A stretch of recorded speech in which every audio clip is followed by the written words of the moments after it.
बिहार विधानसभा निवडणुकीत महागठबंधन मुख्यमंत्री पदाचा चेहरा म्हणून तेजस्वी यादव यांच्या नावावर शिक्कामोर्तब करण्यात आले। अशोक गेहलोत यांनी संयुक्त पत्रकार परिषदेत ही घोषणा केली आहे, तर उपमुख्यमंत्री पदासाठी मुकेश सहनी यांच्या नावाची घोषणा करण्यात आली आहे।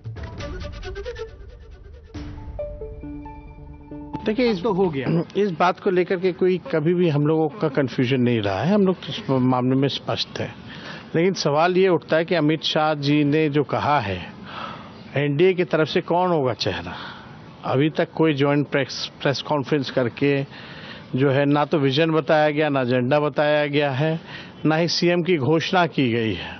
और जो अमित शाह जी का जो बयान आया साफ दिखाता है कि नीतीश कुमार को वो मुख्यमंत्री बनाने नहीं जा रहे हैं। लालू जी जब तक नेतृत्व नहीं मनवा लिए तब तक सीटों पर एक दूसरे के उम्मीदवार उतारते रहे।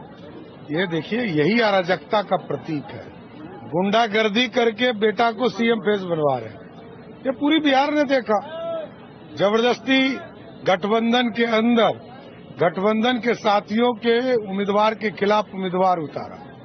ये स्पष्ट दिखलाता है कि लालू जी को सिर्फ और सिर्फ अपने परिवार के लोगों को ही सीएम फेस बनाना है। तर तेजस्वी यादव मुख्यमंत्री पदाचे प्रमुख दावेदार का आहेत ते पाहूया। तेजस्वी हे लालू प्रसाद यादव यांचे पुत्र आहेत, त्यामुळे कुटुंबातूनच राजकीय वारसा आहे। तेजस्वी सध्या बिहारमधले सर्वात तरुण लोकप्रिय नेते आहेत।